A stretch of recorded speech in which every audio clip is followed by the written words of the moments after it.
तो हेलो दोस्तों, अगर आप 10 क्लास में हैं तो आपके लिए ये वीडियो आपके लिए बहुत ज़्यादा इम्पोर्टेंट है। और पहला चैप्टर है केमिस्ट्री का विज्ञान और रासायनिक अभिक्रिया एवं समीकरण। जो पहला चैप्टर है आपको बहुत डिटेल्स में समझ में आएगा, मैं आपके लिए लाया हूँ। और आपसे यहाँ से बहुत सारे एग्जाम में क्वेश्चन आता है। अगर आप कंसेप्ट समझ जाते हैं तो आपको एग्जाम में सहायता करें। चलिए, इसमें आपको पहले क्या पढ़ना है। चैप्टर का नाम रासायनिक अभिक्रिया एवं समीकरण है, तो ध्यान दीजिए। चैप्टर का नाम है और कलर चेंज कर लेते हैं। तो रासायनिक अभिक्रिया में समीकरण पढ़ना है। पहले आप पढ़ना है हमको इसमें कि समीकरण क्या होता है, ठीक है। तो ध्यान दीजिए, रासायनिक अभिक्रिया क्या है। तो ध्यान दीजिए, रासायनिक अभिक्रिया क्या है। तो जब एक या एक से अधिक पदार्थों का रासायनिक परिवर्तन होता है और उनके गुणों में अलग नए पदार्थ बनते हैं, तब इस प्रक्रिया को रासायनिक अभिक्रिया कहते हैं, ठीक है। तो ये परिभाषा है, आप लोग देख सकते हैं रासायनिक अभिक्रिया क्या होता है। जब एक या एक से अधिक पदार्थों का रासायनिक परिवर्तन होता है और उनके गुणों के अलग नए पदार्थ बनते हैं, तो इस प्रक्रिया को रासायनिक अभिक्रिया कहते हैं। तो जिसमें रासायनिक परिवर्तन होगा और नए पदार्थ बने, उसको रासायनिक अभिक्रिया कहते हैं। उदाहरण से आप लोग समझ सकते हैं। देखिए, उदाहरण मैं आपके लिए लाया हूँ। और उदाहरण जैसे लोहे की कील को नम हवा में खुला छोड़ने पर कुछ समय बाद उसमें जंग लग जाता है। क्या लग जाता है? जंग लग जाता है। यहाँ पर देखिए, प्राथमिक पदार्थ क्या था? लोहा था। अब नया पदार्थ क्या बन गया? जंग। तो इसमें क्या हुआ? रासायनिक परिवर्तन। ये हुआ रासायनिक अभिक्रिया। तो सबसे महत्वपूर्ण बात क्या है? रासायनिक परिवर्तन, नए पदार्थ का निर्माण हो रहा है, तब रासायनिक अभिक्रिया। रासायनिक परिवर्तन होगा, नए पदार्थ का निर्माण होगा, रासायनिक अभिक्रिया होगा। कुछ उदाहरण देखते हैं अपने जीवन में, दैनिक जीवन में कुछ उदाहरण देखें। जैसे परिस्थिति और क्या परिवर्तन होता है। जैसे दूध को अगर खुला छोड़ देंगे तो क्या होगा? दूध खट्टा हो जाता है, इसमें परिवर्तन होगा, रासायनिक परिवर्तन है। लोहे की कील नम हवा में रखना, क्या होता है? जंग लग जाती है। क्या लग जाता है? जंग लग जाती है। अंगूर का किण्वन क्या है? नए पदार्थ बन जाते हैं। भोजन का पकाना, भोजन पकाते थे, नए पदार्थ बन जाते हैं। भोजन का पचाना, भोजन पचता है तो क्या होता है? भोजन का जटिल पदार्थ को टूट जाता है। क्या होता है? जटिल पदार्थ को सांस लेना, ये क्या? भोजन से ऊर्जा प्राप्त करने के लिए रासायनिक परिवर्तन है। तो ये सब क्या है? रासायनिक परिवर्तन का एक उदाहरण है। तो ये सब किसका उदाहरण एग्जाम्पल है? रासायनिक परिवर्तन। मैं आपको मिटा देता हूँ लोग का, आप लोग इसका नोट बना सकते हैं, ठीक है। आगे देखिए, ये सब रासायनिक परिवर्तन का उदाहरण। अब जानना ये है कि आखिर कैसे हम जानें कि रासायनिक परिवर्तन। तो कुछ क्रियाकलाप है आपका एनसीईआरटी बुक का। और जैसे देखिए, पहला क्रियाकलाप है 1.1 मैग्नीशियम का रिबन करते हैं, तब जानें क्या होता है। तो देखिए, क्रियाकलाप में मैग्नीशियम रिबन को जलाया जाता है। यह समझना है कि रासायनिक अभिक्रिया में क्या परिवर्तन है, देखना है क्या परिवर्तन होता है रासायनिक अभिक्रिया में। तो देखिए, क्रियाकलाप में क्या किया गया है। लगभग 3 से 4 सेंटीमीटर मैग्नीशियम रिबन लिया गया है।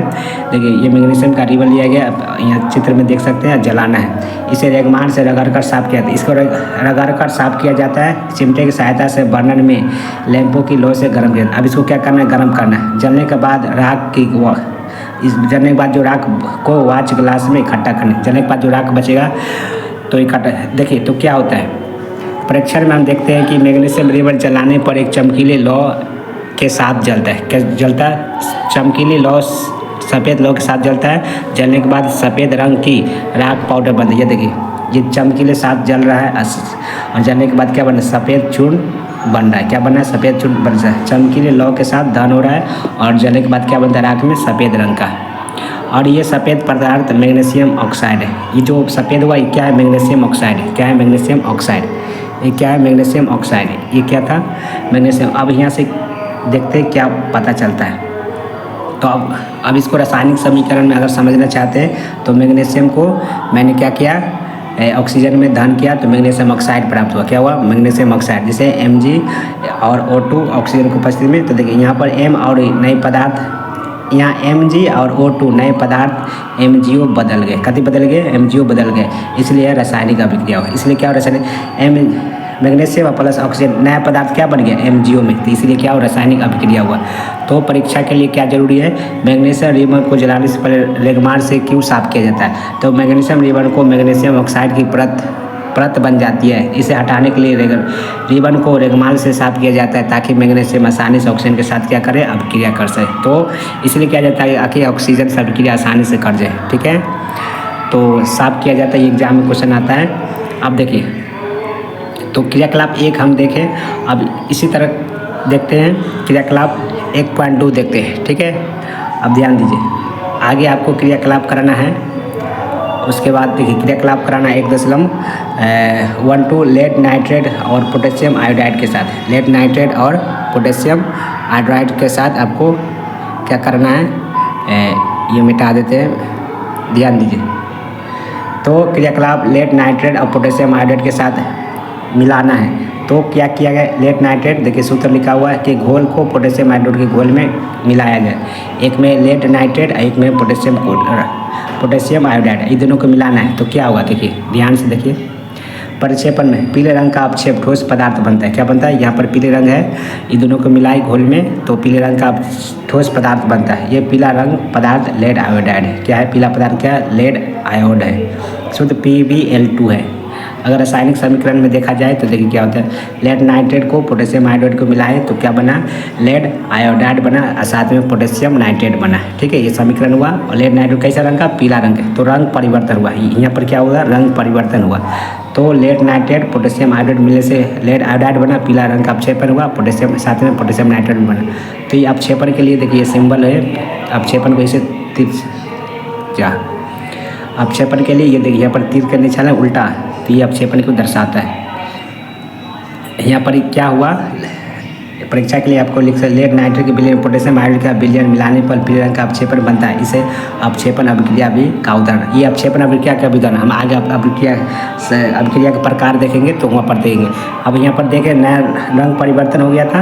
अब देखिए एक बार क्रियाकलाप है 1.3, तो जिंक को अम्ल के साथ क्या करना, अभिक्रिया करना। अम्ल के साथ जिंक को दाने में तनु हाइड्रोक्लोरिक अम्ल HCl अम्ल के साथ मिलाया गया है, ठीक है। ये जिंक के दाने हैं, इसमें तनु अम्ल और इससे क्या बनेगा, गैस निकलेगा, ठीक है। तो देखिए परीक्षण में जिंक के दाने आसपास बुलबुले दिखाई देते हैं, यह बुलबुले हाइड्रोजन गैस निकलने के कारण है। ये देखिए हाइड्रोजन गैस निकलना है, तो यह बुलबुले हाइड्रोजन गैस के निकलने के कारण है। पास यदि परखनली को छूने पर तापमान में बढ़ा होता है, तब परखनली अगर छूते इस परखनली को तो तापमान बढ़ा हुआ महसूस होता है। यह अभिक्रिया उष्मा निकालती है। यह अभिक्रिया क्या निकालती है, उष्मा निकालती है, साथ में उष्मा निकालती।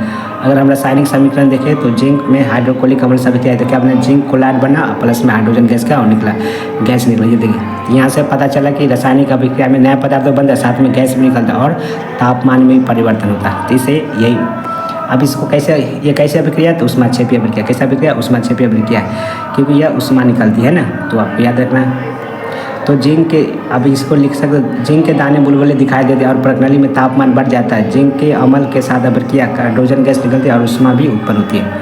अब देखिए, अब इतना 3 क्रियाकलाप देखें। अब क्रियाकलाप से आपको पहचानना है कि कैसे हम जाने कि किसी रासायनिक परिवर्तन हुआ। तो यहाँ पर रासायनिक अभिक्रिया की पहचान जानना है। क्या जानना है, रासायनिक क्रियाकलाप। देखिए आपने क्रियाकलाप 1.1, 1.2, 1.3 देख से पता चल जाएगा कि किसी रासायनिक अभिक्रिया में होने के लिए कुछ विशेष लक्षण दिखाई देते हैं। तो क्या, पहले तो अवस्था में परिवर्तन होता है।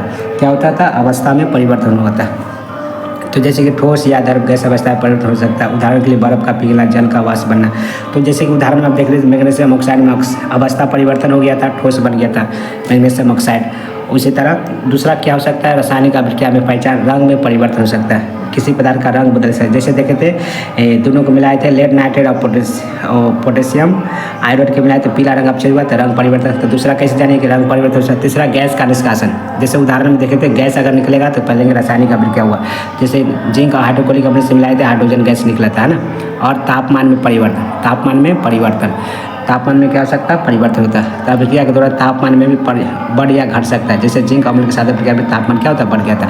तो आपने 3 क्रियाकलाप देखे, उससे क्या पता चला रासायनिक अभिक्रिया में क्या क्या होता है, पहचानने का तरीका क्या है। तो सिंपल सी बात में देखिए, तो आपको क्या क्या अवस्था में परिवर्तन हो सकता है, रंग में परिवर्तन हो सकता है, गैस निकल सकता है और तापमान परिवर्तन होता है। तो अगर एक लाइन में आपको याद करना है तो ध्यान दीजिए, याद रखने का ट्रिक, पहला क्या, अवस्था में परिवर्तन, दूसरा रंग में परिवर्तन, गैस निकलना यानी गैस उत्सर्जित और तापमान में बदलना, साथ में अपक्षेपण का भी क्या होता है, निर्माण। अब ध्यान दीजिए, इनमें से कोई संकेत दिखाई दे रहा है तो रासायनिक परिवर्तन होने का क्या है, संकेत देता है। तो 4 आपको याद रखना है रासायनिक अभिक्रिया की पहचान। अब देखिए, अब इसको थोड़ा थोड़ा मिटा देते हैं ताकि आप इसको नोट बना सकते हैं, और इसका PDF हो सके तो मैं दे दूँगा। चलिए इसको हम मिटा देते हैं। आप अच्छा से एक नोट बना लीजिए और या स्क्रीनशॉट ले लीजिए। ठीक है। और चलिए आगे क्या पढ़ना है आप देखते हैं। संतुलन समीकरण पढ़ना है, तो इससे पहले आपको पढ़ना है रासायनिक समीकरण पढ़ना है। क्या पढ़ना है? रासायनिक समीकरण। रासायनिक समीकरण तो क्या देखिए, इसमें आपको क्या समझना है रासायनिक समीकरण में। रासायनिक समीकरण में आसान भाषा में देखिए, क्रियाकलाप 1 आपने देखा कि मैग्नीशियम रेमन को ऑक्सीजन की उपस्थिति में जलाकर मैग्नीशियम ऑक्साइड बनाता है। इसे पूरे वाक्य में लिखने लंबा हो सकता है, इसलिए रासायनिक अभिक्रिया को संक्षिप्त रूप में लिखने के लिए शब्द समीकरण का प्रयोग किया था। शब्द समीकरण देखिए, शब्द समीकरण सब पहले उसको भाषा में लिखते हैं, तो मैग्नीशियम रेमन को ऑक्सीजन की उपस्थिति में जलाकर मैग्नीशियम ऑक्साइड, ये बड़का भाषा हो गया। तो शब्द समीकरण जैसे मैग्नीशियम लेगा ऑक्सीजन, तो क्या बनेगा? मैग्नीशियम। ये शब्द समीकरण हो गया।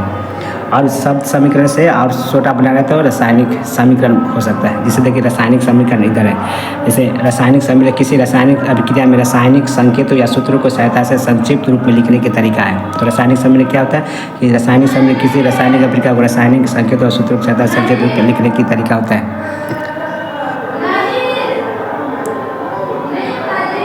ठीक है।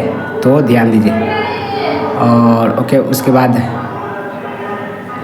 जैसे कि आप नोट्स में यहाँ पर देखिए, जैसे ये सब समीकरण था magnesium plus oxygen plus magnesium oxide, और इसके अभिक्रिया में सूत्र में लिख सकते हैं तो मैग्नीशियम प्लस ऑक्सीजन और मैग्नीशियम ऑक्साइड बन जाएगा। तो ये रासायनिक समीकरण हुआ। ऊपर वाला क्या हुआ था? शब्द समीकरण। शब्द में लिखिएगा शब्द समीकरण, और सूत्र में या संकेत में लिखिएगा तो रासायनिक समीकरण होगा। तो यहाँ से परिभाषा बन जाएगा, ठीक है। दोनों का परिभाषा देख लीजिए, शब्द समीकरण और रासायनिक समीकरण। शब्द वाला तो शब्द में लिखेगा और रासायनिक में संकेत में लिखते। कैसे लिखते हैं?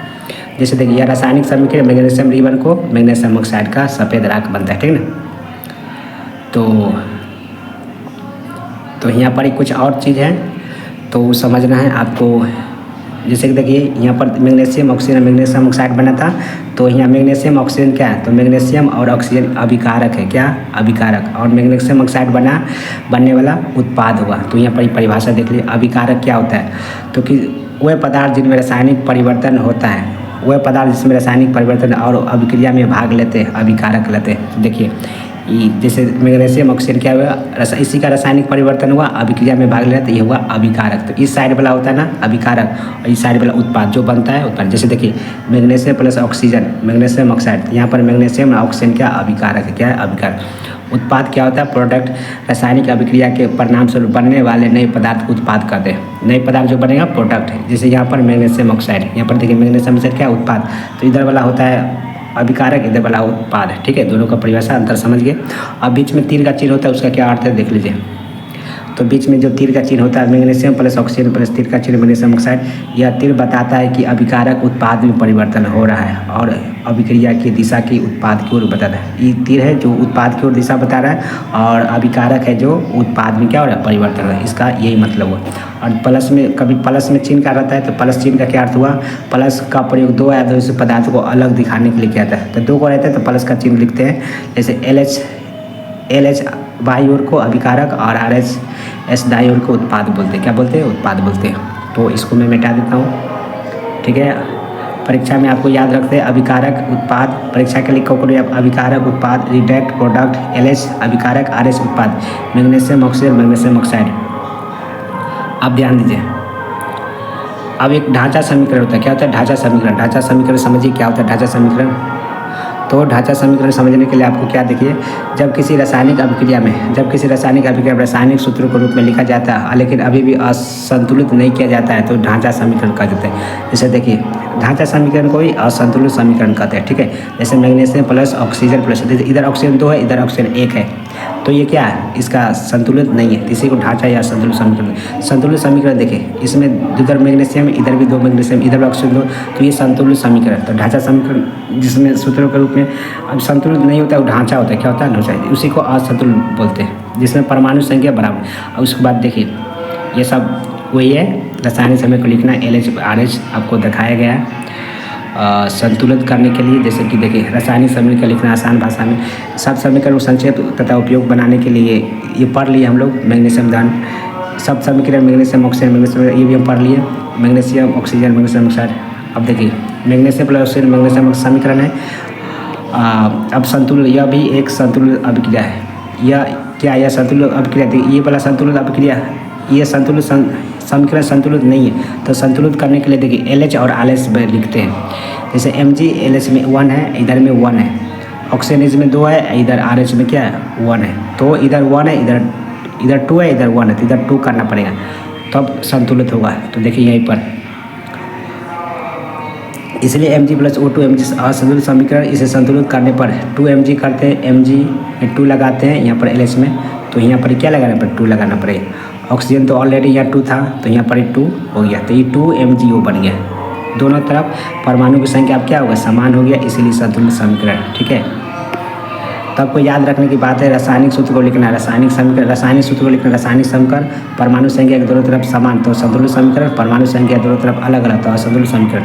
अब एक तरह से अच्छा से एक परिभाषा मैंने लिख दिया संतुलित समीकरण और रासायनिक संतुलित रासायनिक समीकरण और असंतुलित रासायनिक समीकरण क्या होता है। तो ध्यान दीजिए, अभी हमने बताया था आपको कि रासायनिक समीकरण के दोनों तरफ प्रत्येक तत्व की परमाणु संख्या समान हो तो इसको क्या बोलते हैं संतुलित रासायनिक समीकरण बोलते हैं, यानी संतुलित समीकरण बोलते हैं। जैसे देखिए मैग्नीशियम इधर 2 है तो इधर भी 2 है, इधर O है तो इधर भी 2, ऑक्सीजन 2 है तो 2 बराबर से ये 2 है ना, ये 2 ये दोनों के लिए, मैग्नीशियम के लिए भी ऑक्सीजन के लिए भी, तो ये संतुलित समीकरण है। ठीक है, दोनों तरफ परमाणु संख्या क्या है समान, तो ये संतुलित समीकरण। अब ध्यान दीजिए, अब असंतुलित समीकरण देखिए, असंतुलित समीकरण क्या दोनों तरफ परमाणु संख्या समान नहीं होता है। तो जिस रासायनिक समीकरण अभिकारक और उत्पाद की तरफ प्रत्येक तत्व की परमाणु संख्या समान नहीं होता है उसे असंतुलित रासायनिक समीकरण। जैसे देखिए मैग्नीशियम इधर 1 है, इधर भी 1 है, लेकिन ऑक्सीजन क्या है 2 है, तो ये संतुलित परमाणु संख्या समान नहीं तो असंतुलित समीकरण हुआ। ठीक है, तो असंतुलित समीकरण को संतुलित किया जाता है। तो आज भर इतना ही क्लास, आज उसके बाद हम आपको पढ़ेंगे संतुलित असंतुलित रासायनिक समीकरण संतुलित असंतुलित समीकरण को संतुलित क्यों किया जाता है, आगे हम पढ़ेंगे। द्रव्यमान संरक्षण के नियम के अनुसार किया जाता है। तब तक के लिए धन्यवाद। आपको वीडियो कैसा लगा कमेंट करके जरूर बताइएगा और दोस्तों को शेयर कर दे, चैनल को सब्सक्राइब भी कर दीजिए। तब तक के लिए धन्यवाद और कमेंट करके जरूर बताइएगा आपको कैसा वीडियो लगेगा और किस पार्ट का वीडियो चाहिए उस पर कमेंट करके बताइएगा, मैं आपको दे दूँगा। तब तक के लिए धन्यवाद।